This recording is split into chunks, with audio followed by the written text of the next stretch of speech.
ഇനി പ്രാർത്ഥിക്കാം. കാൽവരി ക്രൂശിൽ കർത്താവ് എൻ്റെ പാപത്തെയും എൻ്റെ ശാപത്തെയും തൻ്റെ ശരീരത്തിൽ വഹിച്ചതിനാൽ ഞാൻ നീതിമാനും അനുഗ്രഹിക്കപ്പെട്ടവനുമാണ്. എൻ്റെ സഹായം ആകാശത്തെയും ഭൂമിയെയും ഉണ്ടാക്കിയ യഹോവയിൽ നിന്ന് വരുന്നു. യഹോവ എൻ്റെ ഇടയനാകുന്നു, എനിക്കൊന്നിനും മുട്ടുണ്ടാകത്തില്ല. എൻ്റെ രോഗത്തെയും എൻ്റെ ദാരിദ്ര്യത്തെയും കർത്താവ് ക്രൂശിൽ വഹിച്ചതിനാൽ ഞാൻ സൗഖ്യത്തിലും സമ്പന്നതയിലുമാണ്. എന്നെ ശക്തനാക്കുന്ന യേശുക്രിസ്തു മുഖാന്തിരം ഞാൻ സകലത്തിലും മതിയായവനാകുന്നു. പാമ്പുകളെയും തേളുകളെയും ശത്രുവിന്റെ സകല ബലത്തെയും ചവിട്ടുവാൻ കർത്താവ് എനിക്ക് അധികാരം തന്നിരിക്കുന്നു. ഒന്നും ഒരിക്കലും ഒരു ദോഷവും എനിക്ക് വരുത്തത്തില്ല. ഭൂലോകത്തിന്റെ അറ്റത്തോളം പോയി സകല സൃഷ്ടിയോടും സുവിശേഷം പ്രസംഗിപ്പാനും രോഗികളെ ഇന്ന് സൗഖ്യമാക്കുവാനും ഭൂതങ്ങളെ പുറത്താക്കുവാനും അത്ഭുതങ്ങളും അടയാളങ്ങളും എന്നിലൂടെ വരുവാൻ കർത്താവ് എന്നെ അഭിഷേകം ചെയ്തിരിക്കുന്നു. എന്നോട് ഏറ്റു പറഞ്ഞവരെല്ലാവരും ആമേൻ പറഞ്ഞാട്ടെ. ആമേൻ ആമേൻ ആമേൻ. കർത്താവ് നമ്മളെ സകലത്തിലും സൂക്ഷിക്കുന്നല്ലോ. ദൈവം നമ്മളെ സകലത്തിലും അനുഗ്രഹമാക്കി മാറ്റുന്നല്ലോ. ഇന്നലെ കേട്ട വചനങ്ങൾ ആരെങ്കിലും ഓർക്കുന്നുണ്ടോ? ഓർമ്മയുണ്ടോ ആർക്കെങ്കിലും? ഏത് സന്ദർഭമാണെന്നുള്ളത് ഓർക്കുന്നുണ്ടോ? കൃപയാൽ രക്ഷിക്കപ്പെടും. കൃപയാൽ അത്ഭുതം നടക്കും. നമുക്ക് എങ്ങനെയാണ് എങ്ങനെയാണ് അത്ഭുതം നടക്കുന്നത്? ആരെങ്കിലും ഓർക്കുന്നുണ്ടോ? കൃപയാലാണ് അത്ഭുതം നടക്കുന്നത്. എങ്ങനെയാണ് അത്ഭുതം നടക്കുന്നതോ?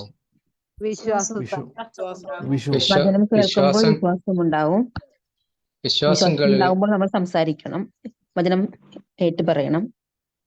ആമേൻ. നമ്മൾ വചനം കേൾക്കുമ്പം നമുക്ക് എന്തുണ്ടാവും? വിശ്വാസം ഉണ്ടാവും. വിശ്വാസം ഉണ്ടായാൽ എന്തുണ്ടാവും? അത്ഭുതങ്ങൾ സംഭവിക്കും. ആമേൻ. അപ്പൊ അത്ഭുതങ്ങൾ ഉണ്ടാകണമെങ്കിൽ വിശ്വാസം നമുക്ക് കിട്ടാൻ വേണ്ടി നമ്മൾ വചനം കേൾക്കണം. വചനം കേട്ടാൽ മാത്രം മതിയോ? നമ്മളത് മറ്റുള്ളവരോട് പറയണം. നമ്മൾ നാവെടുത്ത് മറ്റുള്ളവരോടും പറയണം, നമ്മളോടും നമ്മൾ പറയണം. നമ്മളോട് തന്നെ നമ്മൾ കർത്താവിന്റെ വചനം പറയണം. അപ്പൊ നിങ്ങൾക്ക് കർത്താവിന്റെ കൃപയാൽ അത് നിങ്ങളുടെ ജീവിതത്തിൽ സംഭവിക്കുക തന്നെ ചെയ്യും. അപ്പൊ നമുക്ക് വിശ്വാസം ഉണ്ടാകണമെങ്കിൽ നമ്മൾ ലോകത്തിൻ്റെതായിട്ടുള്ള ഒന്നും നമ്മൾ കേട്ടാൽ, ഇപ്പൊ ലോകത്തിന്റെ വാക്കുകൾ എപ്പോഴും കഴിവുള്ളവനും ആശ്രയമുള്ളവനും ഭാഗ്യമുള്ളവെന്നൊക്കെ പറഞ്ഞുകൊണ്ടാണ് നമ്മൾ ഇരിക്കുന്നത്, അല്ലേ? ലോകത്തിന്റെ വാക്കുകൾ അങ്ങനെയല്ലേ?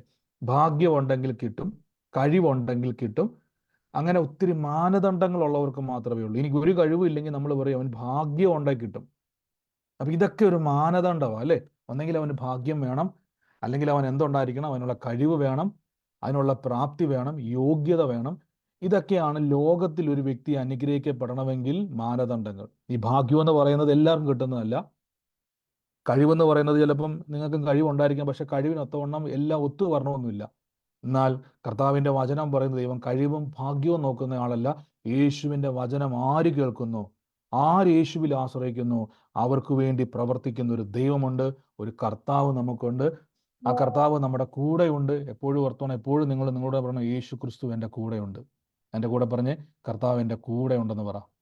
കർത്താവിന്റെ കൂടെയുണ്ട്. കർത്താവ് നമ്മുടെ കൂടെയുണ്ട്. എപ്പോഴും പറഞ്ഞു കർത്താവ് എൻ്റെ കൂടെയുണ്ട്, കർത്താവ് എൻ്റെ കൂടെയുണ്ട്. മനസ്സ് നമുക്ക് ഏതെങ്കിലും ഒരു സമയത്ത് നമ്മുടെ മനസ്സിൻ്റെ അകത്ത് മടുപ്പുകളോ ശൂന്യതകളോ ഒക്കെ വരുമ്പോൾ ഉടനെ പറയണം, ഇല്ല, യേശു എന്നെ കൈവിടത്തില്ല, കർത്താവ് എന്നെ കൈവിടത്തില്ല, കർത്താവ് എൻ്റെ കൂടെയുണ്ട്, കർത്താവ് യേശു എന്നെ കൈവിടത്തില്ലെന്ന് നമ്മളോട് തന്നെ നമ്മൾ ബലപ്പെടുത്തണം. കർത്താവ് നമുക്ക് വേണ്ടി പ്രവർത്തിക്കുന്ന ദൈവമാണ്, അവൻ വാക്കുമാറത്തില്ല.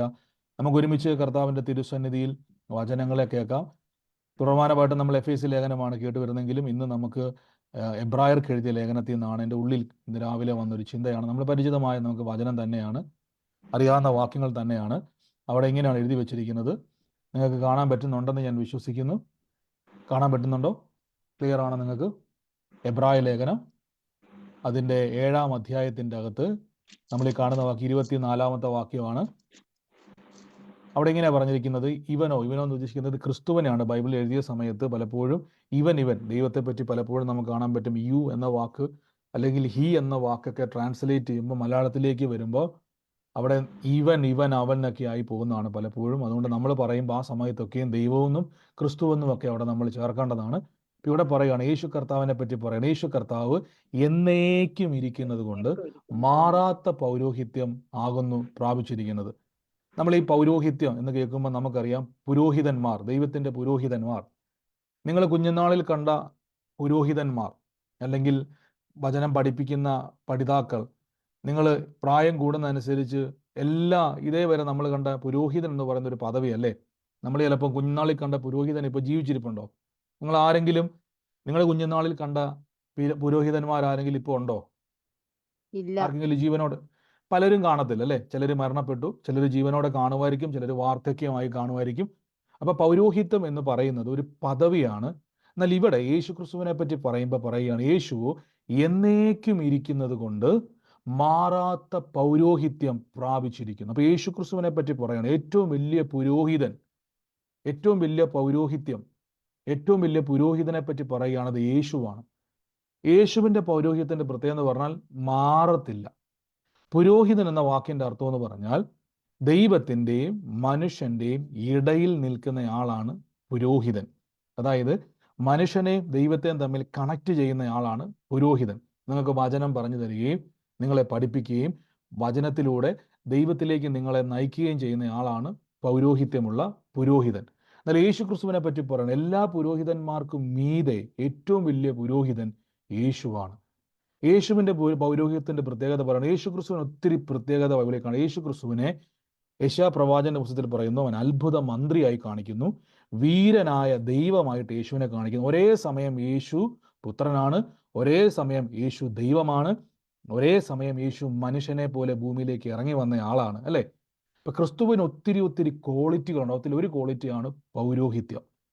യേശു പുരോഹിതനായിരിക്കുമ്പോൾ തന്നെ യേശു ദൈവം തന്നെയാണ്. യേശു പുരോഹിതനായിരിക്കുമ്പോൾ തന്നെ മനുഷ്യപുത്രനാണ്. യേശു പുരോഹിതനായിരിക്കുമ്പോൾ തന്നെ ദൈവപുത്രനാണ്. യേശു പുരോഹിതനായിരിക്കുമ്പോൾ തന്നെ തിമോഥെയോസിന്റെ ലേഖനം പറയുന്നു, യേശുവാണ് ഏക മധ്യസ്ഥൻ. കർത്താവിന് ഒത്തിരി ക്വാളിറ്റി ഉണ്ട്. അപ്പൊ എന്തിനാണ് ഈ ക്വാളിറ്റികൾ ഇങ്ങനെ ബൈബിളിൽ വെളിപ്പെടുത്തി ചോദിച്ചു കഴിഞ്ഞാൽ നമ്മുടെ ജീവിതവുമായിട്ട് അതിനെ ബന്ധപ്പെടുത്താൻ വേണ്ടിയാണ്. ഞാൻ ആദ്യം തന്നെ പറഞ്ഞു, പുരോഹിതൻ എന്ന് പറഞ്ഞാൽ ദൈവത്തിനെയും മനുഷ്യനെയും തമ്മിൽ കണക്ട് ചെയ്യുന്ന, നടുക്ക് നിൽക്കുന്ന ആളാണ് പുരോഹിതൻ.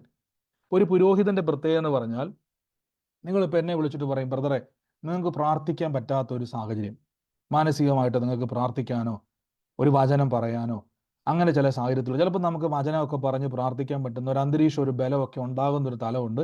ഒട്ടും പ്രാർത്ഥിക്കാൻ പറ്റാത്ത അവസ്ഥയുണ്ട്. അപ്പോൾ നിങ്ങൾ എനിക്ക് മെസ്സേജ് അയക്കും, ബ്രദറെ എനിക്ക് വേണ്ടി പ്രാർത്ഥിക്കണം, എനിക്ക് വല്ലാത്തൊരു മാനസികാവസ്ഥ, എനിക്ക് പ്രാർത്ഥിക്കാൻ പോലും പറ്റുന്ന ഒരു അന്തരീക്ഷത്തിലല്ല. അപ്പോൾ ഞാൻ എന്ത് ചെയ്യും? നിങ്ങൾക്ക് വേണ്ടി പ്രാർത്ഥിക്കും. അതായത് നിങ്ങളുടെ വിഷയങ്ങളെ ഞാൻ യേശു ക്രിസ്തുവിന്റെ നാമത്തിൽ ദൈവത്തോട് അറിയിക്കും. അതിന്റെ കാരണം നിങ്ങൾക്ക് ആ സമയത്ത് പ്രാർത്ഥിക്കാൻ കഴിയാത്തത് കൊണ്ട് നിങ്ങളുടെയും ദൈവത്തിന്റെ ഇടയിൽ നിൽക്കുന്ന ഒരു മധ്യസ്ഥനായി, ഒരു പുരോഹിതനായി, ആ സമയത്ത് ഒരു സുവിശേഷകനായി ഞാൻ നിൽക്കുന്നു. പക്ഷെ ഞാൻ എന്ന വ്യക്തി ഇങ്ങനെ മാറിക്കൊണ്ടേയിരിക്കും, ഞാൻ അല്ലെങ്കിൽ മറ്റൊരാൾ. പക്ഷെ യേശുവിന്റെ പ്രത്യേകത എന്ന് പറഞ്ഞാൽ മാറത്തില്ല. ഞാൻ ഇരിക്കുന്നത് ഭൂമിയിലാണ്. എന്നാൽ കർത്താവായ യേശുവിനെ പറ്റി പറയുന്നു, യേശു ക്രിസ്തു മാറാത്ത പൗരോഹിത്യം പ്രാപിച്ചിരിക്കുന്നു. അതുകൊണ്ട് യേശു ക്രിസ്തു മുഖാന്തിരം ദൈവത്തോട് അടുക്കുന്നവർക്ക് വേണ്ടി പക്ഷപാതം ചെയ്യുവാൻ സദാ ജീവിക്കുന്നവനാകയാൽ അവരെ പൂർണ്ണമായും രക്ഷിപ്പാൻ യേശു പ്രാപ്തനാകുന്നു. നമ്മൾ ഒരിക്കൽ പറഞ്ഞിട്ടുള്ളതാണ് ഈ വാക്യം. എങ്കിലും എൻ്റെ ഉള്ളിൽ രാവിലെ നമ്മൾ എഫേസ്യ ലേഖനമാണ് കേട്ട് വന്നതെങ്കിലും, എഫേസ്യ ലേഖനമാണ് ഈ ദിവസങ്ങളിൽ സംസാരിച്ച് വന്നതെങ്കിലും പെട്ടെന്ന് ഈ ഒരു വചനം എൻ്റെ ഉള്ളിലേക്ക് വന്നു. ഇപ്പോൾ വചനം പറയുകയാണ്, നമ്മൾ ദൈവത്തോട് നമ്മൾ അടുത്ത് വന്നത് എങ്ങനെയാണ്? നിങ്ങൾ എങ്ങനെയാ ദൈവത്തോട് നമ്മൾ അടുക്കുക എന്ന് പറഞ്ഞാൽ, നമുക്ക് എല്ലാവർക്കും ദൈവത്തെ അറിയാം. നമുക്ക് എല്ലാവർക്കും ദൈവത്തെ അറിയാത്തതായിട്ട് ആരുമില്ല. എല്ലാവർക്കും ദൈവത്തെ അറിയാം. പക്ഷെ ദൈവത്തിന്റെ അടുക്കിലേക്ക് ചെല്ലാൻ ആർക്കും പറ്റത്തില്ല. തിമോഥെയോസിന്റെ ലേഖനത്തിൽ പറയുന്നു, ദൈവം അടുത്തുകൂടാത്ത വെളിച്ചത്തിൽ വസിക്കുന്നവൻ. ദൈവത്തിന്റെ അടുക്കിലേക്ക് പോകാൻ എല്ലാവർക്കും പേടി. നിങ്ങൾ പഴയ നിയമം വായിക്കുമ്പോൾ അറിയാം, പേടി എല്ലാവർക്കും. ആ ദൈവത്തിലേക്ക് ചെല്ലണമെങ്കിൽ മനുഷ്യന്റെ പാപം മാറണം, അശുദ്ധി മാറണം, ഒത്തിരി ഫോർമാലിറ്റീസ് ഉണ്ട്. എന്നാൽ യേശു ക്രിസ്തു എന്ത് ചെയ്യുന്നു ചോദിച്ചു കഴിഞ്ഞാൽ, കാൽവരി ക്രൂശിലൂടെ ദൈവത്തെയും എന്നെയും തമ്മിൽ തടസ്സമാക്കി വെച്ചിരുന്ന പാപത്തെ കാൽവരി ക്രൂശിൽ തകർത്ത് കളഞ്ഞിട്ട് എന്നെ ദൈവത്തിലേക്ക് കൊണ്ടുവരണമെങ്കിൽ എന്നെ യേശുവിന്റെ രക്തം കൊണ്ട് എന്നെ കഴുകി എൻ്റെ പാപം മാറ്റി എന്നെ നീതിമാനാക്കി. അതുകൊണ്ടാണ് നമ്മൾ ക്രിസ്മസും ഈസ്റ്ററും ഒക്കെ ആഘോഷിക്കുമ്പോൾ ഒരു വാക്കിങ്ങനെ പറയും, മാനവജാതിയുടെ രക്ഷകനായി യേശു ഭൂമിയിൽ വന്നു. എന്തെന്ന് ചോദിച്ചു കഴിഞ്ഞാൽ, ദൈവത്തോട് എന്നെ അടുപ്പിക്കുക എന്നുള്ളതാണ് യേശു ക്രിസ്തുവിൻ്റെ ഏറ്റവും വലിയ ശക്തിയെ നാം കാണേണ്ടത്. നമുക്ക് ആർക്കും, ഇപ്പൊ നമുക്ക് ഉദാഹരണം പറഞ്ഞാൽ, നമുക്കിപ്പോൾ ഒരു തീ കത്തിച്ച് വെച്ചിട്ട് ആ തീയുടെ അടുക്കിലേക്ക് തീ കത്തി നിൽക്കുന്ന തീയിലോട്ട് നമുക്ക് കൈ വെക്കാൻ പറ്റുമോ? ഇല്ല, നമ്മുടെ കൈ പൊള്ളിപ്പോവും അല്ലേ? എത്ര വലിയ ശക്തനായ മനുഷ്യനാണെങ്കിലും, നിങ്ങൾക്ക് എത്ര വിദ്യാഭ്യാസം ഉണ്ടെങ്കിലും, എത്ര മസിലുണ്ടെങ്കിലും, എത്ര നിങ്ങൾക്ക് ബലമുണ്ടെങ്കിലും കത്തി നിൽക്കുന്ന തീക്കകത്തോട്ട് കൈവെക്കാൻ മനുഷ്യനെ കൊണ്ട് കഴിയത്തില്ല. ഇതേപോലെയാ ദൈവം. വിശുദ്ധനാണ്, നീതിമാനാണ്. ആ ദൈവത്തിന്റെ അടുക്കലേക്ക് ചെല്ലാൻ മനുഷ്യനെ കൊണ്ട് കഴിയത്തില്ല. പാപമുള്ള മനുഷ്യൻ ചെന്നാൽ ആ സെക്കൻഡിൽ അവൻ തീർന്നു പോകും. പക്ഷെ ദൈവത്തിന് എൻ്റെ കൂടെ ഇരിക്കാൻ വലിയ ആഗ്രഹമാണ്. കർത്താവ് എന്ത് ചെയ്യുന്നു ചോദിച്ചു കഴിഞ്ഞാൽ, മനുഷ്യരൂപത്തിൽ, യേശു ക്രിസ്തുവാകുന്ന രൂപത്തിൽ ഭൂമിയിലേക്ക് വന്നിട്ട് എന്നെയും ദൈവത്തെയും തമ്മിൽ തടസ്സമായി നിന്ന, ഞാൻ ദൈവത്തോട് അടുത്ത് ചെന്നാൽ കംപ്ലീറ്റ് ഞാൻ ചാരമായി പോകും, ഞാൻ തകർന്നു പോകും. പക്ഷേ എന്നെ അടുപ്പിക്കേണ്ടതിന് എൻ്റെ ജീവിതത്തിൽ തടസ്സം നിന്ന പാപത്തെ എടുത്തു മാറ്റി. എന്നിട്ട് എന്ത് ചെയ്യുന്നു ചോദിച്ചു കഴിഞ്ഞാൽ, എന്നെ ദൈവവുമായിട്ട് ചേർത്തു. അതുകൊണ്ടാണ് കഴിഞ്ഞ ദിവസം നമ്മൾ എഫേസ്യ ലേഖനം വരുമ്പോൾ നമുക്കത് കാണാൻ പറ്റും. യേശു ക്രിസ്തു ക്രൂശിൽ ചെയ്ത രക്തം കൊണ്ട് ഇരുപക്ഷത്തെയും ഒന്നാക്കി തീർത്തു. അടുത്ത ദിവസം നമ്മളത് കേൾക്കുന്നുണ്ട് ആ വാക്യം. ഈ വചനം കേട്ടിട്ട് നമുക്ക് അതിലേക്ക് പോകുമ്പോൾ കുറച്ചുകൂടെ മനസ്സിലാവും. അതുകൊണ്ട് വചനം പറയാം, അതുകൊണ്ട് യേശുക്രിസ്തു മുഖാന്തരം ദൈവത്തോടടുക്കുന്നവർ, ഇപ്പം നമ്മൾ യേശുക്രിസ്തു മുഖാന്തരം ദൈവത്തോടടുക്കുക എന്ന് പറഞ്ഞാൽ കാൽവരി ക്രൂശിലെ പാപമോചനത്തിലൂടെയാണ് അടുത്തിരിക്കുന്നത്. അടുത്ത വാക്യം പറയുന്നു, നമുക്ക് വേണ്ടി പക്ഷവാദം ചെയ്യുവാൻ. ഞാൻ ഈ പക്ഷവാദം എന്ന് പറഞ്ഞാൽ എപ്പോഴും ഓർത്തണം, നിങ്ങൾ യേശുക്രിസ്തുവിൽ ആശ്രയിക്കണം, കർത്താവിൽ ആശ്രയിക്കണം. എന്നെ ദൈവത്തോട് അടുപ്പിച്ചത് കർത്താവായ യേശുവിൻ്റെ കൃപയാണ്. എന്നീ വചനം കേൾക്കുന്നതോടെ ഞാൻ പറയുകയാണ്, നിങ്ങളെ ദൈവത്തിലേക്ക് അടുപ്പിച്ചത് കർത്താവായ യേശു ക്രിസ്തുവിൻ്റെ കാൽവരി ക്രൂശിലെ കൃപയാണ്. ഈ കർത്താവിന് നിങ്ങളെ രക്ഷിക്കുവാൻ പറ്റും. ഈ കർത്താവിന് ഇപ്പോൾ നിങ്ങളെ തകർക്കാൻ നോക്കുന്ന, നിങ്ങൾക്ക് സമാധാനം കെടുത്തുന്ന, സന്തോഷം കെടുത്തുന്ന, നിങ്ങൾ പലപ്പോഴും നിങ്ങൾ തന്നെ കർത്താവെ ഞാൻ ഇത്രയും ശ്രമിച്ചിട്ടും മാറാത്ത നമ്മൾ എൻ്റെ യേശുവേ എന്നെ അങ്ങ് സഹായിക്കണം എന്ന് പറഞ്ഞാൽ നമ്മൾ പലപ്പോഴും കർത്താവെ അങ്ങേക്ക് ഈ കാര്യം കഴിയുമോ? കത്തി നിൽക്കുന്ന തീക്കകത്തോട്ട് കൈ ഇട്ടിട്ട് കൈ പൊള്ളാത്ത ആരെങ്കിലും ഇതിനകത്തുണ്ടോ? കൈ പൊള്ളി ആരെങ്കിലും ഉണ്ടോ? തീ തൊട്ടിട്ട് കൈ പൊള്ളി ആരെങ്കിലും ഉണ്ടോ?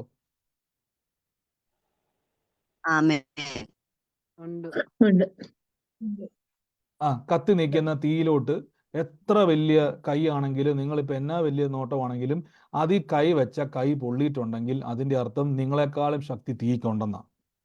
നിങ്ങൾ കൈ വെക്കുമ്പം ആ തീ നിങ്ങൾക്കൊന്നും ഏൽക്കുന്നില്ലെങ്കിൽ അതിൻ്റെ അർത്ഥം തീക്കൊരു ബലമുണ്ട്. അതാണ് അതിൻ്റെ ഒരു കത്തിക്കുന്ന, അല്ലെങ്കിൽ നിങ്ങളുടെ കയ്യെ വേയിക്കുന്ന, കത്തിച്ച് കളയുന്ന ഒരു പവർ അതിനുണ്ട്.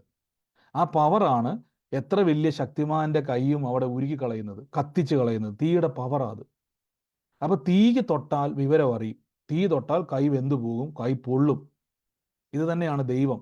പാവം ചെയ്യുന്ന മനുഷ്യൻ ദൈവം ഒന്ന് കെട്ടിപ്പിടിച്ചാൽ ദൈവത്തിനൊന്നും സംഭവിക്കാനില്ല, പക്ഷെ മനുഷ്യൻ തീർന്നു പോകും, ചാമ്പലായി പോകും. അതുകൊണ്ടാണ് ദൈവം എന്തുകൊണ്ടാണ് ഏതേൻ തോട്ടത്തിൽ നിന്ന് മനുഷ്യനെ പുറത്താക്കി? ദൈവം ക്രൂരനായിട്ടല്ല, ദൈവം പുറത്താക്കിയില്ലായിരുന്നെങ്കിൽ മനുഷ്യൻ എന്ന രാശി കംപ്ലീറ്റ് ലോകത്തിൽ തീർന്നു പോയേനെ. ദൈവത്തിന് അടുത്ത് വരാൻ കഴിയത്തില്ല. അത് നിങ്ങൾ പഴയ നിയമമൊക്കെ വായിക്കുമ്പോൾ മനസ്സിലാവും. അപ്പൊ അങ്ങനെ ഇരിക്കുന്ന നിങ്ങളെ തീയും കൈയും, നമ്മുടെ കൈയും തീയും തമ്മിൽ ഒരിക്കലും ചേരത്തില്ല. പൊള്ളിപ്പോകുന്ന അവസ്ഥയിൽ നിന്നും ഒരു ദിവസം നിങ്ങൾ തീക്കകത്തോട്ട് കൈ വെച്ചപ്പോൾ കൈ പൊള്ളുന്നില്ല. ഒന്നാലോചിച്ച് നോക്കി, അങ്ങനെ ഒരു സംഭവം ഒരു ദിവസം രാവിലെ ഉണ്ടായാൽ എങ്ങനെ ഇരിക്കും? ഒരു ദിവസം കത്തി നിൽക്കുക, തീ ഇങ്ങനെ കാളി കത്തുക, ഗ്യാസിലോ അടുപ്പിലോ എന്തോ ആയിക്കോട്ടെ, അതിലോട്ട് കൈ വെച്ചിട്ട് ആ കൈ പൊള്ളുന്നില്ലെങ്കിൽ നിങ്ങൾ ഉടനെ നിലവിളിക്കും, അല്ലേ? കാര്യം എന്തുവാ? ഇതെന്തൊരു അത്ഭുതമാ! സാധാരണ കൈ ഒന്ന് ടച്ച് ചെയ്താൽ പൊള്ളിപ്പോകുന്ന സ്ഥാനത്ത് ഇന്ന് ഞാൻ കൈ വെക്കുമ്പോൾ കൈ പൊള്ളുന്നില്ല.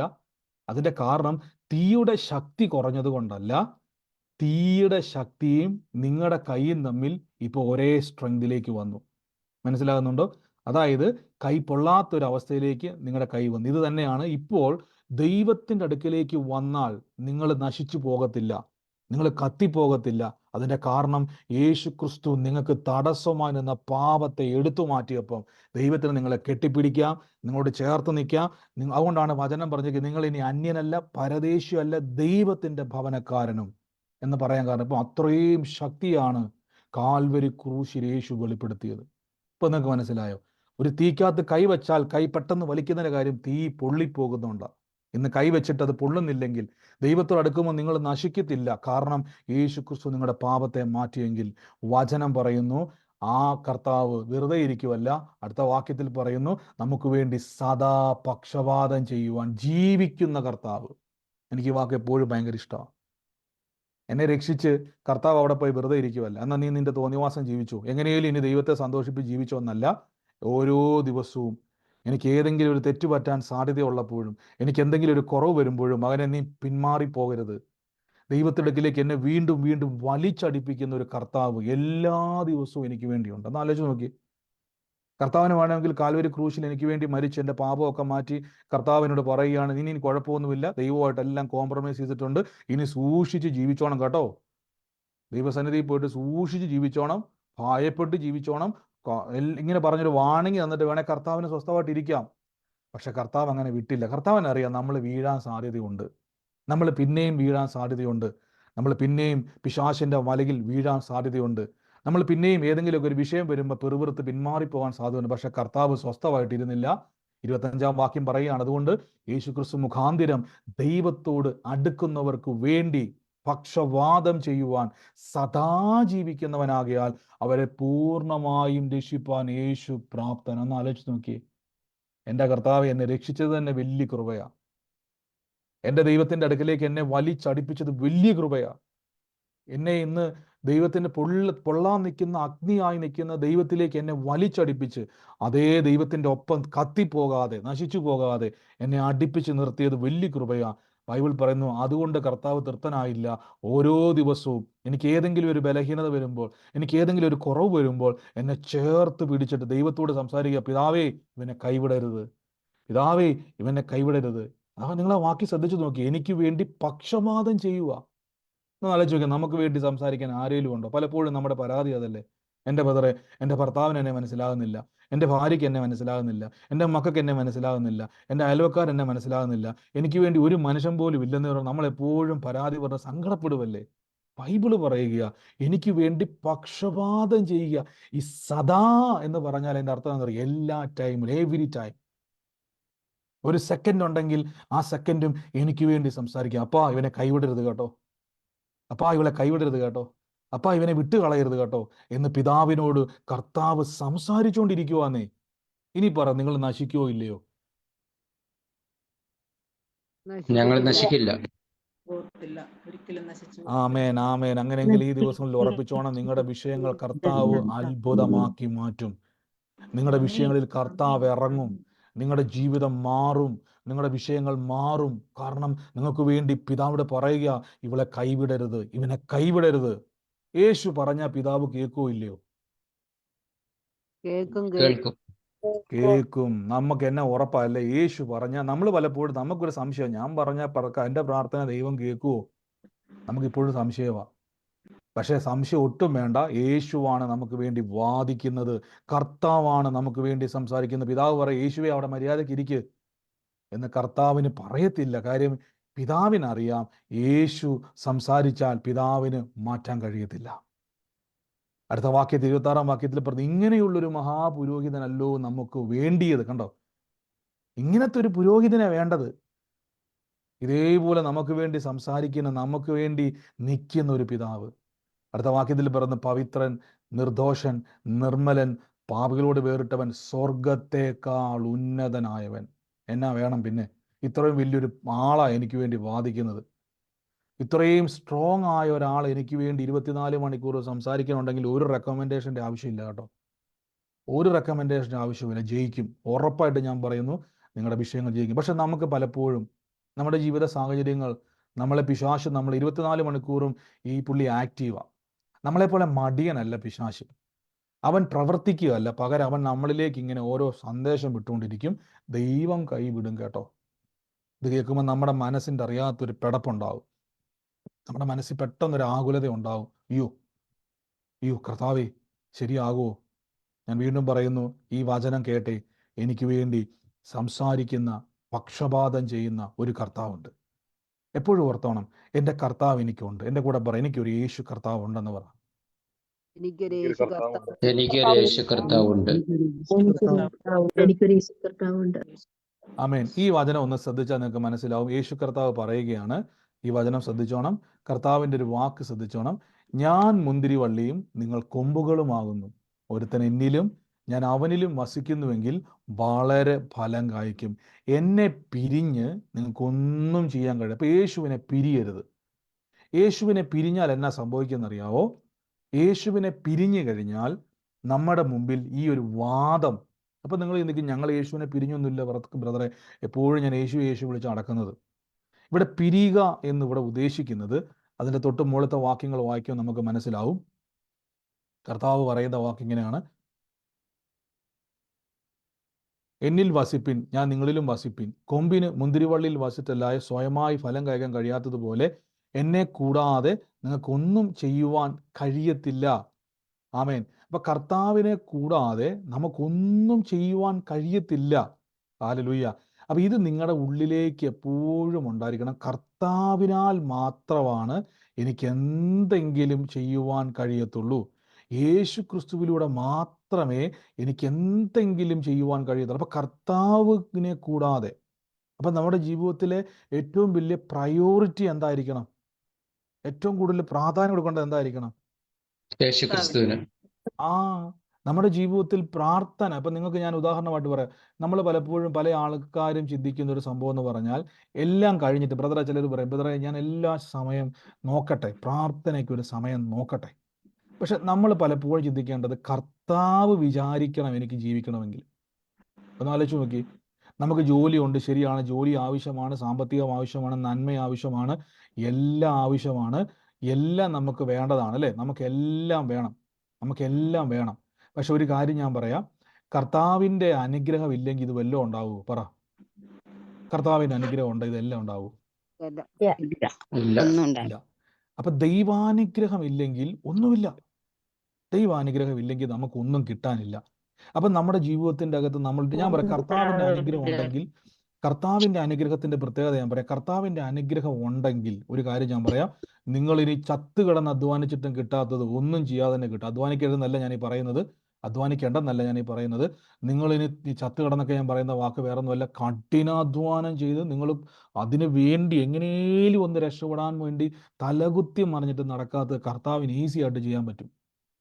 ദൈവത്തിന് ഈസി ആയിട്ട് നിങ്ങളെ ഉയർത്താൻ പറ്റും.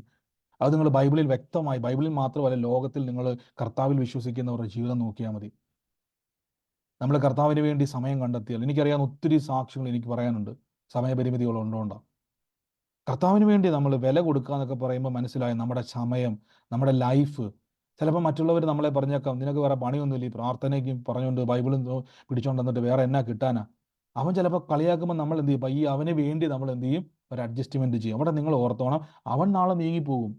നാളെ ഒരു ആവശ്യം വന്നാൽ ചിലപ്പോൾ ആ വ്യക്തിക്ക് കൈമലത്തി കാണിക്കാനേ കഴിയത്തുള്ളൂ. നാളെ നിങ്ങൾക്ക് വലിയൊരു ആവശ്യം വന്നാൽ ആ വ്യക്തി പറയും, എന്നെക്കൊണ്ട് ഇത് കഴിയത്തില്ല. അപ്പോൾ നിങ്ങൾ ഓർക്കും, ദൈവമേ, ഇവന് വേണ്ടിയാണോ ഞാൻ ആ വചനം മാറ്റി വെച്ചത്? ഇവന് വേണ്ടിയാണോ ഞാൻ യേശുവിൻ്റെ കൂട്ടായ്മ ഞാൻ മാറ്റി വെച്ചത്? നമുക്ക് അപ്പോൾ ഓർക്കാൻ കഴിയത്തില്ല, ആരൊക്കെ എന്തൊക്കെ പറഞ്ഞാലും കർത്താവിനെ വിട്ടൊരു കളിയില്ലെന്ന് പറഞ്ഞോണം. കാര്യം എനിക്ക് മുന്നോട്ട് ജീവിക്കണം. അതുകൊണ്ടാണ് കർത്താവിൻ്റെ കൂടെ നിങ്ങൾ വചനം, യോഹന്നാൻ ശ്ലീഹായുടെ സുവിശേഷമൊക്കെ വായിക്കുന്ന സമയത്ത്, സുവിശേഷങ്ങളിൽ വായിക്കുന്ന സമയത്ത് കാണാൻ പറ്റും, യേശു ക്രിസ്തുവിനെ അനുഗമിച്ച ആൾക്കാർ യേശു ഒതുക്കി, നിങ്ങൾ അപ്പം തിന്നത് കൊണ്ടല്ലേ എൻ്റെ പുറകെ വരുന്നത്. അപ്പം നമ്മൾ എന്തെങ്കിലും കർത്താവ് എന്നെ അങ്ങനെ പറയുന്നത്, അതായത് അവർക്ക് യേശുവിനെ അല്ല വേണ്ടത്, യേശുവിൻ്റെ അനുഗ്രഹങ്ങളെ മാത്രം മതി.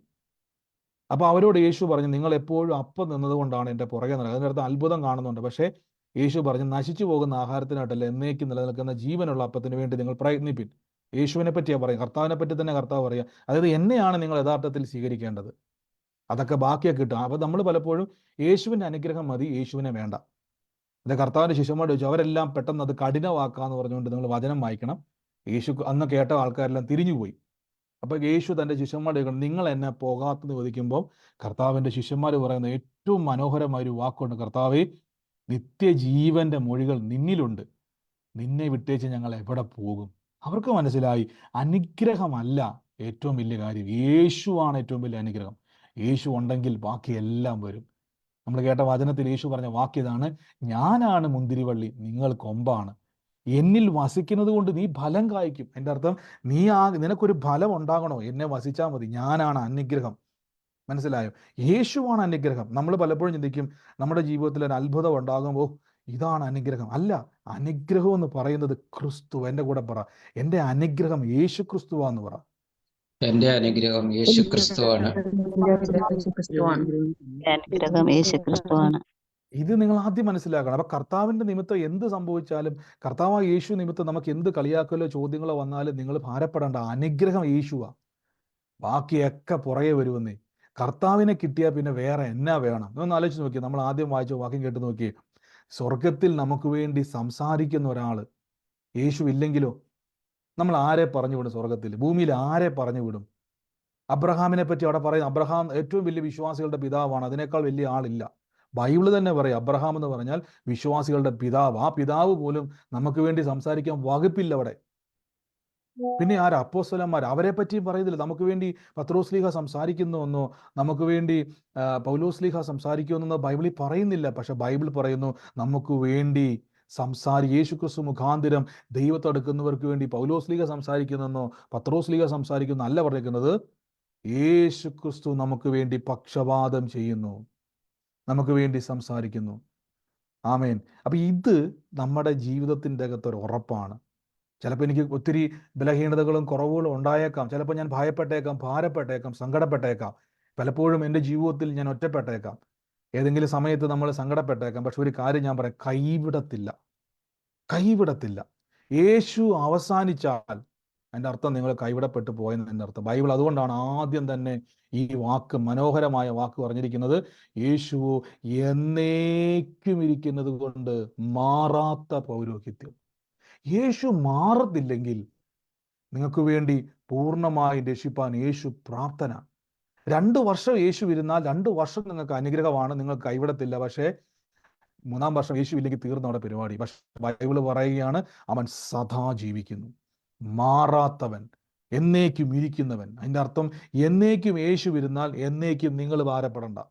ശരിയാ, നമുക്ക് പ്രയാസം വരും. ഞാൻ പറയും, ഇന്ന് കർത്താവിൽ വിശ്വസിച്ച് ദൈവത്തിൽ ആശ്രയിക്കുന്ന വ്യക്തിയോട് ഞാൻ പറയുകയാണ്, നിങ്ങൾ പേടിക്കേണ്ട. നിങ്ങൾക്ക് വേണ്ടി ഒരു ബ്രദറും പ്രാർത്ഥിച്ചില്ലെങ്കിലും, ഒരു സിസ്റ്ററും പ്രാർത്ഥിച്ചില്ലെങ്കിലും, ഒരു മനുഷ്യനും നിങ്ങളെ മൈൻഡ് ചെയ്തില്ലെങ്കിലും നിങ്ങൾ പേടിക്കേണ്ട.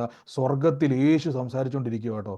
പിതാവിൻ്റെ കയ്യിൽ നിന്നും നിങ്ങൾക്ക് വേണ്ടി അത്ഭുതത്തെ പിടിച്ചു വാങ്ങി നിങ്ങൾക്ക് തന്നിരിക്കും. എൻ്റെ കൂടെ ആമേൻ പറഞ്ഞ് അത് വിശ്വസിക്കുന്നവര്. ആമേൻ. ചോദിക്കുന്നത് കർത്താവാണ്. ദൈവത്തോട് ചോദിക്കുന്നത് കർത്താവായ യേശുവാണ്. ആ ധൈര്യം നമുക്ക് ധാരണം. പരിശുദ്ധാത്മാവ് ഈ വചനം വ്യക്തമായിട്ട് പറയും, യേശുവാ ചോദിക്കുന്നത്, എനിക്ക് വേണ്ടി വാദിക്കൂ. ഒന്നാലോചിച്ച് നോക്കി, ഈ വാദിക്കുക എന്ന് പറയാൻ എൻ്റെ അർത്ഥം ഒന്ന് അറിയാൻ പറ്റും ആർക്കെങ്കിലും? നമുക്ക് എന്നിട്ട് പ്രാർത്ഥിക്കാൻ പോവാം. എന്താ ഈ വാദിക്കുക എന്ന് പറഞ്ഞാൽ? നമ്മുടെ ഭാഗം ചേർന്ന് പറയുക. നമ്മുടെ ഭാഗം. ഈ വാദിക്കുക എന്നുള്ള പദം നോർമലി നമ്മൾ കേൾക്കുന്ന എവിടെയാ? വാദിക്കുക, കോടതിയിലെ വാക്കാണല്ലേ. നമുക്ക് വേണ്ടി നമുക്ക് വേണ്ടി പക്ഷവാദം ചെയ്ത്, അല്ലെങ്കിൽ നമുക്ക് വേണ്ടി പക്ഷവാദിക്കുക, പക്ഷം ചേർത്ത് വാദിക്കുക, നമുക്ക് വേണ്ടി സംസാരിക്കുക എന്ന് പറയുന്നതിൻ്റെ അർത്ഥം അത് കോമൺ ആയിട്ടുള്ളൊരു വാക്കാണ്. ബൈബിളിൽ അങ്ങനെ ഒരു വാക്കുണ്ട്, യേശുക്രിസ്തുവിന്റെ രക്തം ആബേൽ രക്തത്തെക്കാൾ ഗുണകരമായി നമുക്ക് വേണ്ടി സംസാരിക്കുന്നു എഴുതിയിട്ടുണ്ട്. സത്യമാണ്, സംസാരിക്കും, നമുക്ക് വേണ്ടി സംസാരിക്കുന്നു. നമുക്കും പലപ്പോഴും അങ്ങനെയല്ലേ, പലരും നമുക്ക് വേണ്ടി സംസാരിക്കും അല്ലേ. അയ്യോ സാറേ, ആ പയ്യനൊന്ന് ചെയ്ത് കൊടുക്കാവോ, അല്ലെങ്കിൽ ഈ സഹോദരിക്ക് വേണ്ടി അത് ചെയ്തു തരാവോ. സംസാരിക്കുക.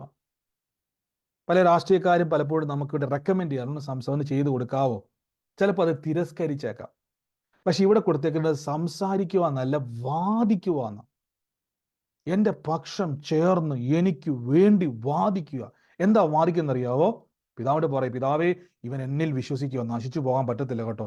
എന്നെ ആശ്രയിച്ചാ നിൽക്കുന്നത്, എൻ്റെ നാമത്തിലാ നിൽക്കുന്നത്, എന്നെ വിശ്വസിച്ചാ നിൽക്കുന്നത്, എൻ്റെ പേരിൽ അവൻ ചോദിക്കുന്നത്, കൈവിടാൻ പറ്റത്തില്ല കേട്ടോ.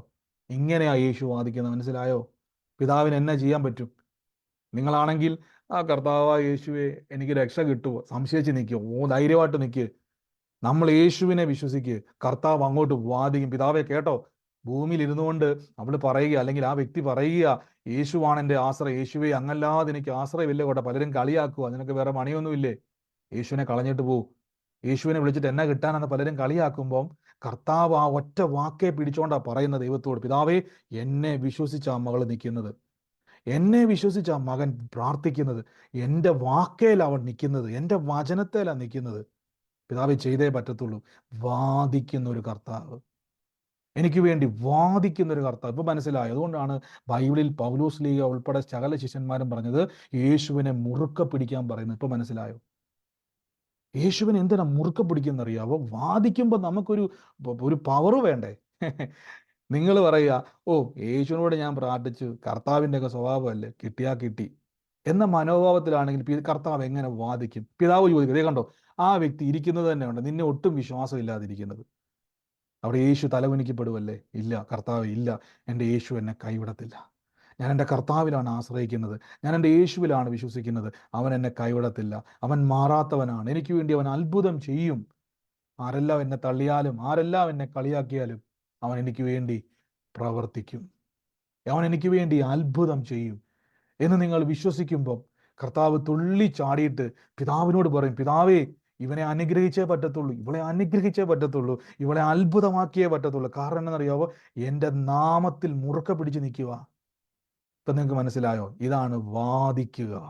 എൻ്റെ പക്ഷം ചേരുമ്പം ഞാൻ യേശുവിനെ തള്ളി പറയുന്ന ഒരു വ്യക്തിയാണെങ്കിൽ എത്രത്തോളം യേശുവിന് ദുഃഖം ഉണ്ടാകും. അതുകൊണ്ട് ഈ ദിവസങ്ങളിൽ പ്രാർത്ഥിക്കുക, പരിശുദ്ധാത്മാവേ, യേശുവിനെ മുറുക്ക പിടിക്കാനുള്ള കൃപ തരണം. പരിശുദ്ധാത്മാവേ, യേശുവിനെ സംശയിക്കാതിരിക്കാനുള്ള കൃപ തരണം. അതായിരിക്കണം നമ്മുടെ ഏറ്റവും വലിയ പ്രാർത്ഥന. ബാക്കിയൊക്കെ പുറകെ വരുമെന്ന്, വീടും കാറും അത്ഭുതങ്ങളൊക്കെ പുറകെ വരും. പക്ഷെ ആ കൃപയ്ക്ക് വേണ്ടി പ്രാർത്ഥിക്കണം. കാര്യം എനിക്ക് വേണ്ടി വാദിക്കുന്ന ഒരു കർത്താവുണ്ട്. അടുത്ത വാക്യത്തിൽ പറയുന്നു, എനിക്ക് വേണ്ടി പക്ഷം ചേർന്ന് വാദിക്കുന്നവനാകിയാൽ, സദാ ജീവിക്കുന്നവനാകിയാൽ അവരെ പൂർണ്ണമായും രക്ഷിപ്പാൻ യേശു പ്രാപ്തന.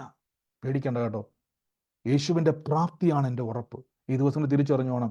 കർത്താവിൻ്റെ നാമത്തിൽ ഇറങ്ങിയിട്ട് ആരെങ്കിലും പരിഹസിച്ചാൽ അവരോട് മല്ലി വിളിക്കാൻ പോകരുത്. കളിയാക്കുന്നവൻ കളിയാക്കട്ടെ, അവൻ നിങ്ങളെ കളിയാക്കിയാൽ നിങ്ങൾക്ക് ഭാഗ്യം കിട്ടിയെന്ന് അതിൻ്റെ അർത്ഥം. യേശു തുള്ളി ചാടുക. കാര്യം അവൻ കളിയാക്കുമ്പോൾ നിങ്ങൾ പറയും, ഓ ഞാൻ ചുമ്മാ പറഞ്ഞോട്ടെ, ഞാൻ യേശുവിൻ്റെ പ്രാർത്ഥനക്കാരൻ, നിങ്ങളെ പറ്റിക്കാൻ വേണ്ടി പറഞ്ഞാന്ന് പറയുമ്പോൾ അവൻ ചിലപ്പോൾ പറയും, ഞാൻ ഓർത്ത് നീ വലിയ പ്രാർത്ഥനക്കാരനായിരിക്കും. അവൻ സന്തോഷിക്കും, കൊള്ളാം. പക്ഷേ യേശു അവിടെ തലകുനിക്കപ്പെട്ടു.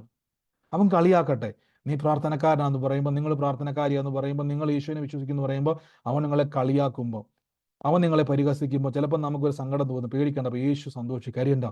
എൻ്റെ നാമത്തിൽ നിന്നതുകൊണ്ട്, എൻ്റെ നാമം പ്രതി നിന്നതുകൊണ്ട് കർത്താവ് എന്നെ ചേർത്ത് പിടിച്ചിട്ട് പിതാവേ, ഇവനെ അനുഗ്രഹിച്ചേ പറ്റത്തുള്ളൂ, ഈ വ്യക്തിക്ക് അത്ഭുതം കൊടുത്തേ പറ്റത്തുള്ളൂ. അതുകൊണ്ടാണ് പറയുന്നത് അവരെ രക്ഷിപ്പാൻ യേശു പ്രാപ്തന. യേശു സംസാരിച്ചാൽ പിതാവ് പറയും, കൈവിടത്തില്ല. അവിടെ ഉറപ്പിച്ചു കൊടുക്കും. എനിക്ക് വേണ്ടി സംസാരിക്കേണ്ടത് മോശയല്ല, അബ്രഹാമല്ല, ഇസഹാക്കല്ല, യാക്കോബല്ല, പൗലോസ് അല്ല, പത്രോസ് അല്ല, യോഹന്നാനല്ല, സാക്ഷാൽ യേശുവാണ് എനിക്ക് വേണ്ടി പക്ഷവാദം ചെയ്യുന്നത്. ജയിക്കും, ഉറപ്പായും ജയിക്കും. യേശുവാ വാദിക്കുന്നത്, യേശുവാ വാദിക്കുന്നത്, യേശുവാ എനിക്ക് വേണ്ടി സംസാരിക്കുന്നത്. ഞാൻ അത്ഭുതം കണ്ടിരിക്കും. നമുക്ക് ഒരുമിച്ച് പ്രാർത്ഥിക്കാം. സ്വർഗീയ നല്ല പിതാവേ, എൻ്റെ കൂടെ ഇന്ന് പ്രാർത്ഥിച്ച്, ഈ ഒരു അറിവിൽ പ്രാർത്ഥിച്ച്, യേശു എനിക്കുണ്ട്, കർത്താവ് കൈവിടത്തില്ല. നമുക്ക് എന്തു സങ്കടം വന്നാലും അങ്ങോട്ട് പറഞ്ഞോണം, കൂടെ ഉണ്ടെന്നേ. എൻ്റെ ഒരു സുഹൃത്ത് ഇങ്ങനെ ചെയ്യാറുണ്ട്. അദ്ദേഹം ഇങ്ങനെ പറയാറുണ്ട്. അദ്ദേഹം പ്രാർത്ഥിക്കാനിരിക്കുമ്പോൾ ഒരു കസേര അങ്ങോട്ടിടും. എന്നിട്ട് ആ കസേര നോക്കിയിട്ട് യേശു അവിടെ ഉള്ളതുപോലെ യേശുവിനോട് സംസാരിക്കുമെന്നാണ് പറയുന്നത്. എനിക്ക് ആദ്യമൊക്കെ അത് വലിയ തമാശ പോലെ തോന്നി, എന്തുവാണ് ഇദ്ദേഹം കാണിക്കുന്നത്. പക്ഷെ പിന്നെ എനിക്ക് മനസ്സിലായി, അദ്ദേഹത്തിൻ്റെ മനസ്സിൽ യേശു തൻ്റെ കൂടെ ഉണ്ടെന്നല്ല പറയുന്നത്. യേശു നമ്മുടെ ഉള്ളിലുണ്ട്, കൂടെയുണ്ട്. അദ്ദേഹം എന്നിട്ട് തൻ്റെ വിഷമങ്ങളും തൻ്റെ ഭാരങ്ങളും ഒക്കെ യേശുവിനോട് സംസാരിക്കും, കർത്താവോട് സംസാരിക്കും. നമുക്ക് കർത്താവോട് സംസാരിക്കും. കർത്താവ്, എനിക്കൊരു യേശു ഉണ്ട്, എന്നെ കൈവിടത്തില്ല, എന്നെ ഉപേക്ഷിക്കത്തില്ല. എൻ്റെ കർത്താവ് യേശു എനിക്ക് വേണ്ടിയാണ്. ഒന്ന് ആലോചിച്ച് നോക്കി, ഇനി തീ നിങ്ങളെ പൊള്ളിക്കത്തില്ലെന്ന് പറഞ്ഞാൽ നമുക്ക് വിശ്വസിക്കാൻ പറ്റാത്ത കാര്യമാണ് അല്ലേ? ഞാനിപ്പോൾ നിങ്ങളുടെ വീട്ടിൽ സ്റ്റൗ കത്തിച്ചിട്ട്, ഗ്യാസ് ഓണാക്കി സ്റ്റൗ കത്തിച്ചിട്ട് കൈ വെക്കാൻ പറഞ്ഞാൽ നിങ്ങൾ പറയും, ബ്രദറെ അത് മനസ്സിലിരുന്നാൽ മതി, കൈ വെച്ചാൽ എൻ്റെ കൈ പൊള്ളും, ബ്രദർ ആദ്യം വെക്കാൻ പറയും. കാര്യം നമുക്ക് വിശ്വാസമില്ല. ഇതേപോലെയാണ് വിശുദ്ധനായ ദൈവത്തിൻ്റെ അടുക്ക പോയി നിൽക്കാൻ പഴയ നിയമത്തിൽ ഒരു ഭക്തനോട് പറഞ്ഞാൽ അവർ പറയും, ചുമ്മാ പറ്റിക്കാൻ പറയരുത്. മോശയ്ക്ക് പോലും നിൽക്കാൻ പറ്റിയില്ല അവിടെ. പഴയ നിയമത്തിൽ ഒരു ഭക്തന് പോലും ഏദൻ തോട്ടത്തിൽ നിന്ന് പുറത്താക്കിയത് പിന്നെ ഒരുത്തിനും അങ്ങോട്ട് കയറാൻ പറ്റിയിട്ടില്ല. പക്ഷെ പുതിയ നിയമ വിശ്വാസിയെ നമുക്ക് പറയാൻ പറ്റും, ദൈവം എന്നിൽ വസിക്കുന്നു. ഒന്ന് ആലോചിച്ച് നോക്കി, തീ എൻ്റെ അകത്തിരിക്കുന്നു, ഫയർ എൻ്റെ അകത്തിരിക്കുന്നു, പക്ഷെ ഞാൻ കത്തിപ്പോകത്തില്ല. ഈ ഫയറിൻ്റെ ഒപ്പമാണ് ഞാൻ ജീവിക്കുന്നത്. ആമേൻ. സ്വർഗീയ നല്ല പിതാവേ, യേശുവിൻ്റെ നാമത്തിൽ നിന്ന് രോഗികളായി ഭാരപ്പെടുന്നവർ അത്ഭുതമായി തീർന്നിരിക്കും. യേശു എനിക്ക് വേണ്ടി ക്രൂശിൽ മരിച്ചു. കർത്താവിൻ്റെ തിരുമുറിവ് എന്നെ സൗഖ്യമാക്കിയിരിക്കുന്നു. കർത്താവിൻ്റെ മുറിവ് എന്നെ അത്ഭുതമാക്കിയിരിക്കുന്നു. യേശുവിൻ്റെ തിരുമുറിവിനാൽ ഞാൻ സൗഖ്യമായിരിക്കുന്നു. യേശുവിൻ്റെ മുറിവിനാൽ ഞാൻ അത്ഭുതമായിരിക്കുന്നു. യേശുവിൻ്റെ കൂടെ ഉള്ളതുകൊണ്ട് ഞാൻ തകർന്നു പോകത്തില്ല. യേശുവിൻ്റെ കൂടെ ഉള്ളതുകൊണ്ട് ഞാൻ നശിച്ചു പോകത്തില്ല. രോഗികളായി ഭാരപ്പെടുന്ന രോഗമുള്ള ഭാഗത്ത് കൈവച്ച് യേശുവിന് അതൊന്നും മടി കാണിക്കേണ്ട, കൈവച്ച് ഒരു ലജ്ജയും വേണ്ട. ഉറക്കെ എന്നിട്ട് പറ, യേശു എൻ്റെ രോഗത്തെ ക്രൂശിൽ വഹിച്ചതാ. ഞാൻ രോഗിയല്ല, ദിവ്യ ആരോഗ്യത്തിലും ദീർഘായുസോടെ ചുമച്ച് കുരച്ച് രോഗിയായി ഞാൻ കിടക്കത്തില്ല. കിടക്കയിൽ മറ്റുള്ളവർക്ക് മുമ്പിൽ ഞാൻ രോഗിയായി കിടക്കത്തില്ല. ഞാൻ മരിക്കുന്നോടം വരെ ദീർഘായുസോടെ ദിവ്യ ആരോഗ്യം. നിങ്ങൾ എന്ത് പറയുന്നു അതേപോലെ പിതാവിനോട് വാദിക്കും യേശു. യേശു പറഞ്ഞു, നിന്റെ വിശ്വാസം പോലെ നിനക്ക് ഭവിക്കട്ടെ. അതിൻ്റെ അർത്ഥം, നീ എന്താണോ എന്നിൽ വിശ്വസിക്കുന്നത്, ഞാൻ നിനക്ക് വേണ്ടി വാദിക്കും. ഞാനത് മേടിച്ചു തന്നിരിക്കും. നിനക്ക് ദീർഘായുസോടെ ഞാൻ ഇരിക്കും, ദിവ്യ ആരോഗ്യത്തോടെ. എൻ്റെ രോഗത്തിൻ്റെ മേൽ ഞാൻ ജയാളിയ. യേശുവിൻ്റെ നാമത്തിൽ ആ രോഗശക്തിയെ പുറത്താക്കുന്നു, രോഗാത്മാവിനെ പുറത്താക്കുന്നു. രോഗബന്ധനങ്ങളെ ഞങ്ങൾ യേശുവിൻ്റെ നാമത്തിൽ അഴിക്കുന്നു. സമാധാനക്കേടിനെ കൊണ്ടുവരുന്ന വിഷയങ്ങളെ ഞങ്ങൾ പുറത്താക്കുന്നു. യേശുവിൻ്റെ നാമത്തിൽ പ്രാർത്ഥിക്കുന്നു. കർത്താവായ യേശുവിൻ്റെ അത്ഭുതത്തെ റിലീസ് ചെയ്യുന്നപ്പോൾ ഇപ്പോൾ തന്നെ ഈ നിമിഷം തന്നെ അത്ഭുതങ്ങൾ നടക്കുകയാണ്. തകർന്നു പോകത്തില്ല, നശിച്ചു പോകത്തില്ല, ഉയർച്ച തന്നെ പ്രാപിക്കും. ദിവ്യ ആരോഗ്യത്തോടെ ദീർഘായുസോടെ ഞങ്ങൾ ഇരിക്കും. നന്മയും കരുണയും ഞങ്ങളുടെ ആയുഷ്കാലമൊക്കെ പിന്തുടരും. ഈ ദിവസങ്ങളിൽ വലിയ അനുഗ്രഹങ്ങളെ കാണും. യേശു ഞങ്ങൾക്ക് വേണ്ടി വാദിക്കുന്നുണ്ട്. അതിൻ്റെ റിസൾട്ട് ഞങ്ങൾ കാണാൻ പോയി. യേശു ജീവിക്കുന്നു, യേശു ജീവിക്കുന്നു. ഇത് പറയുമ്പോൾ തന്നെ അത്ഭുതം നടന്നുകൊണ്ടിരിക്കുക, അത്ഭുതം നടന്നുകൊണ്ടിരിക്കുക. In the name of Jesus, യേശുവിൻ്റെ നാമത്തിൽ പ്രാർത്ഥിക്കുന്നപ്പോൾ തടസ്സങ്ങൾ മാറിപ്പോട്ടെ, പ്രതിസന്ധികൾ മാറിപ്പോട്ടെ.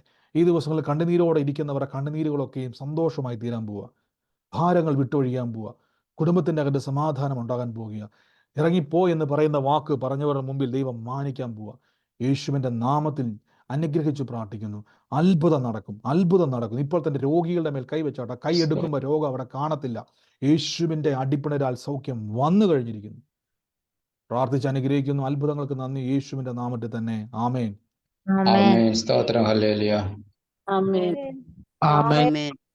ആമേൻ. ആമേൻ. നന്ദി പിതാവേ. നമുക്ക് പ്രാർത്ഥനയോടെ തന്നെ കർത്താവിൻ്റെ സന്നിധിയിൽ മുന്നോട്ട് പോകാം. ഈ സമയത്ത് ആർക്കെങ്കിലും പ്രാർത്ഥനാ വിഷയമല്ല, നമ്മൾ പ്രാർത്ഥനാ വിഷയത്തെ മുഴുവനും ഇപ്പോൾ യേശുവിൻ്റെ നാമത്തിൽ വഹിച്ചു, അത് പ്രാർത്ഥിച്ചു കഴിഞ്ഞു, അതിൻ്റെ റിസൾട്ട് കണ്ടു കഴിഞ്ഞിരിക്കുകയാണ്. അത് ഈ ദിവസങ്ങളിൽ എന്താണോ നിങ്ങളുടെ റിസൾട്ട് അത് കാണാൻ പോവുകയാണ്, അനുഭവിക്കാൻ പോവുകയാണ്. യേശു ജീവിക്കുന്നു. ഈ സമയത്ത് ആർക്കെങ്കിലും സാക്ഷ്യങ്ങൾ പറയാനുണ്ടെങ്കിൽ നിങ്ങൾക്ക് പറയാം. ഉള്ളവരാരെങ്കിലും ഉണ്ടെങ്കിൽ സാക്ഷ്യങ്ങളുള്ളവർ പറഞ്ഞാട്ടെ. നമ്മൾ വിശ്വാസ പ്രഖ്യാപനങ്ങളെ ഏറ്റുപറയാൻ വേണ്ടി പോവാണ്. ഉള്ളവരാരെങ്കിലും ഉണ്ടെങ്കിൽ പറഞ്ഞാട്ടെ.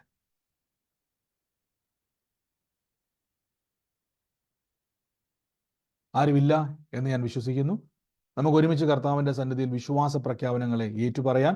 അപ്പം നാളെ ഞാൻ ചോദിക്കും, നമുക്ക് വേണ്ടി പക്ഷപാതം ചെയ്ത് വാദിക്കുന്ന ഒരു കർത്താവുള്ള. ഈ വാക്യങ്ങൾ മറക്കരുത്. ഓരോ ദിവസവും ഈ വചനത്തിൽ വേണം നമ്മൾ നടക്കാൻ. വേറെ ഒന്നും ചെയ്യേണ്ട. യേശുവാണ് അനുഗ്രഹം. നമ്മുടെ കീവേഡ് ഇതാണ്, യേശുവാണ് അനുഗ്രഹം. ബാക്കിയൊക്കെ അതിൻ്റെ റിസൾട്ടുകളാണ്. ബാക്കി നമുക്ക് ലഭിക്കുന്നത് മുഴുവൻ ബോണസുകളാണ്, യേശുവിലൂടെ കിട്ടുന്നതാണ്. നമുക്ക് വിശ്വാസ പ്രഖ്യാപനങ്ങൾ ഏറ്റുപറയാം. സൗണ്ടുകളെ മ്യൂട്ട് ചെയ്താട്ടെ. നിങ്ങളായിരിക്കുന്ന സ്ഥലത്തിരുന്നു കൊണ്ട് കർത്താവ് എനിക്കത് തന്നതിനായി നന്ദി പറഞ്ഞുകൊണ്ട് ഈ നിമിഷം ദൈവത്തെ സ്തുതിച്ചാട്ടെ. ലഭിച്ചതിന് നന്ദി എന്ന് പറഞ്ഞുകൊണ്ട് കർത്താവിനെ സ്തുതിച്ചാട്ടെ. അത് നിങ്ങളുടെ മുമ്പിലേക്ക് ഇത് വരാൻ പോവുകയാണ്. വചനം ചേർത്ത് തന്നതിന് നന്ദി, ലഭിച്ചതിന് നന്ദി എന്ന് പറഞ്ഞുകൊണ്ട് ദൈവത്തെ സ്തുതിച്ചാട്ടെ. എല്ലാവരും സൗണ്ടുകളെ മ്യൂട്ട് ചെയ്താട്ടെ. പറഞ്ഞു. എനിക്ക് ചെറിയ സാക്ഷിയുണ്ട് പറയാൻ. പറഞ്ഞു. ഞാൻ ഇന്ന് ബ്രദറെ ഒരാൾക്ക് ഇച്ചിരി പലിശ പൈസ കൊടുക്കണമായിരുന്നു. പലിശ പൈസ കൊടുത്തില്ലെങ്കിൽ അവര് എന്റെ വീട്ടിൽ വന്ന് പ്രശ്നം ഉണ്ടാക്കും. ഞാൻ അതുകൊണ്ട് ഒരുപാട് ബുദ്ധിമുട്ടി 2-3 ദിവസം കൊണ്ട് ഭയങ്കര ഭാരത്തിയിരുന്നു. എന്തായാലും ഞാൻ ആ പൈസ ഉണ്ടാക്കി. വലിയ എമൗണ്ട് ഇല്ല, എന്നാലും 3000 രൂപയേ ഉള്ളൂ. ഞാൻ അത് കൊണ്ട് കൊടുക്കാമെന്ന് പറഞ്ഞു. ഞാൻ പറഞ്ഞു 11 മണിക്ക് മുമ്പ് നിങ്ങളുടെ വീട്ടിൽ കൊണ്ട് തരാം, ബഹളം ഉണ്ടാക്കണ്ട, ഇങ്ങോട്ട് വരണ്ട, ഞാൻ അങ്ങോട്ട് വരാന്നൊക്കെ പറഞ്ഞ് ഞാൻ എന്നാ പൈസയും കൊണ്ടുപോയി. കൊണ്ടുപോകുന്ന അങ്ങോട്ട് വഴിക്ക് ഞാൻ അങ്ങോട്ട് ഇറങ്ങി കുറച്ചങ്ങോട്ട് കഴിഞ്ഞപ്പോ അവിടെ ഒരു കരിങ്കൊടി വയ്ക്കുകയോ ഒരു ആംബുലൻസ് കിടക്കുകയൊക്കെ ചെയ്യുന്നു. അപ്പൊ ഞാൻ ഈ വീട്ടിൽ എന്തോ സംഭവിച്ചു, എന്റെ ഏറ്റവും അടുത്ത ഒരാളാണല്ലോ, ഇതിന്റെ കൂട്ടുകാരിയാണല്ലോ എന്ന് പറഞ്ഞ് ഞാൻ അവിടെ വണ്ടി നിർത്തി അവിടെ ചെന്നു. അവിടെ ചെന്ന് കയറി കഴിഞ്ഞപ്പം വലിയ പ്രായമൊന്നുമില്ല, ഒരു 48 വയസ്സെങ്ങാണ്ടേ ഉള്ളു. ആ ഭർത്താവ് മരിച്ച്, ഭാര്യ ഒരു മോള് കുഞ്ഞും വേറൊരു കുഞ്ഞും കൂടെ അടുത്തിരിക്കുന്നു. അപ്പൊ ആംബുലൻസുകാരനെ വിടാൻ പോലും ആ കുഞ്ഞിന്റെ കയ്യിൽ ആ വീട്ടിൽ പൈസ ഇല്ലാതിരിക്കുന്നു. ഒരുപാട് ജനങ്ങളും കൂടിയിരിക്കുന്നു, സമ്പന്നരും എല്ലാരും. അപ്പൊ ഈ കൊച്ചു തള്ളയോട് പറയുന്ന അമ്മ ആംബുലൻസുകാരെ നിക്കുന്നു. ഞാൻ കുറച്ചു നേരം ഇങ്ങനെ ഇതൊക്കെ ആയിട്ടോണ്ട് കണ്ടുകൊണ്ട് നിൽക്കും. അപ്പൊ ഞാൻ എന്റെ കർത്താവ് ദിവസം അടുത്ത ഒരു ദിവസങ്ങളിൽ പ്രഭാത ഇപ്പൊ ഒന്ന് പറഞ്ഞായിരുന്നു, അന്ന് കാശ് കൊണ്ട് പോയ കുഞ്ഞിന് താൾപ്പൂള് മേടിക്കാൻ കൊണ്ടുപോയ കാര്യം ഞാൻ എളുപ്പം എടുത്ത് കാശ് കൈ കൊടുത്തിട്ട് പറഞ്ഞ മക്കളും കൊണ്ടുവന്ന് ആംബുലൻസുകാരുടെ കൈ കൊടുത്തിട്ടു എല്ലാം കൊടുത്തെല്ലാം കഴിഞ്ഞ് ഞാൻ ഇറങ്ങി റോഡിൽ വന്നു കഴിഞ്ഞപ്പോ ഞാൻ ഓർപ്പോയി, ഇനി ഞാൻ എങ്ങോട്ട് പോകണം? അവരുടെ വീട്ടിലോട്ട് പോയി പൈസ കൊടുത്തില്ലെങ്കിൽ അവരെ എന്നെ പറ്റിച്ചാന്ന് പറഞ്ഞ് വഴക്ക് പറയും. എനിക്ക് തിരിച്ച് എങ്ങോട്ട് വരണമെന്ന് അറിയാൻ വയ്യ. ഞാൻ ഇച്ചിരി നേരം ഒരു ചെറിയ പ്രതിസന്ധിയിലായിരുന്നു. അങ്ങനെ എനിക്കൊരു വലിയ സാക്ഷ്യം കർത്താവദാസൻ തന്ന് എനിക്കൊരു അനുഗ്രഹമായിരുന്നു അത് ഞാൻ കൊടുത്തതിൽ. എനിക്ക് ഒരുപാട് അനുഗ്രഹം വന്നു. പലിശക്കാർക്ക് കൊടുത്തില്ലെങ്കിൽ അവർ 2 വഴക്ക് പറഞ്ഞോട്ടെന്ന് വിചാരിച്ച്. അത് അങ്ങയുടെ അന്നത്തെ ആ വചനം എനിക്കതങ്ങ് അങ്ങയുടെ അതെനിക്ക് ഇന്നങ്ങ് അനുഭവം, എനിക്ക് ഒത്തിരി അനുഗ്രഹമായി. ആമീൻ.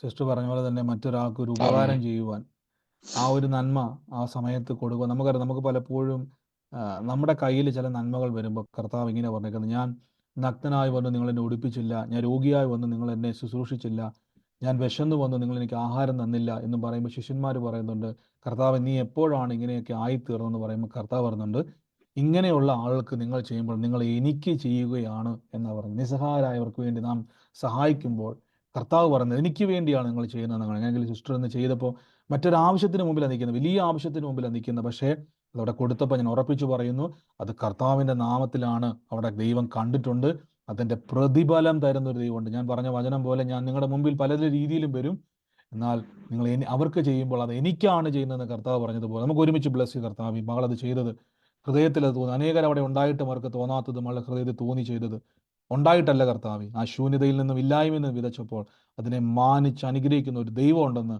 ഈ ദിവസങ്ങളിൽ ഞങ്ങളത് കാണും, ഈ ദിവസങ്ങളിൽ ഞങ്ങളത് അനുഭവിക്കും. പ്രാർത്ഥിക്കുന്നു, ബ്ലസ് ചെയ്യുന്നപ്പ വലിയ കാര്യങ്ങൾ യേശുവിൻ്റെ നാമത്തിൽ അതങ്ങനെ സംഭവിക്കുന്നതിന് നന്ദി, യേശുവിൻ്റെ നാമത്തിൽ തന്നെ. ആമേൻ.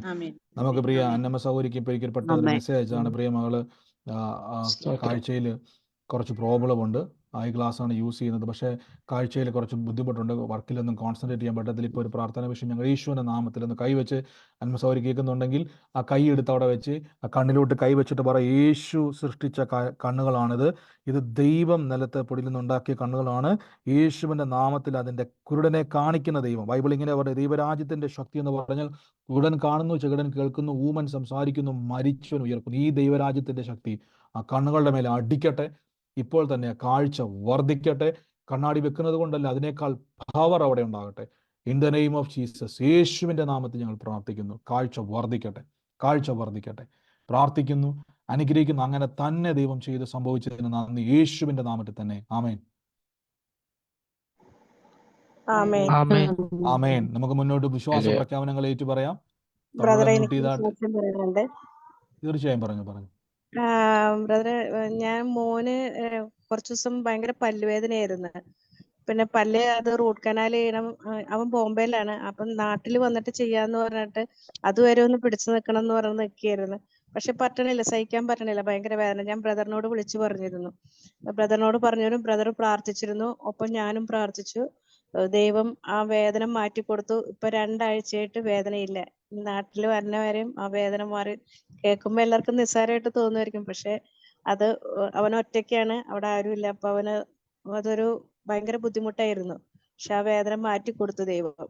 അതിന് 1000 നന്ദി. പ്രാർത്ഥിച്ച ബ്രദർ. തീർച്ചയായും സിസ്റ്റർ പറഞ്ഞതുപോലെ നിസ്സാര കാര്യമല്ല. ഒരു വേദന അനുഭവിക്കുമ്പോൾ നമുക്കറിയാം, ഒരാളുടെ വേദന മറ്റൊരാൾക്ക് കേൾക്കുമ്പോൾ ചിലപ്പോൾ അയാൾക്ക് വലുതായിട്ട് തോന്നത്തില്ല, പക്ഷെ അനുഭവിക്കുന്ന ആൾക്കത് വലുതാണ്.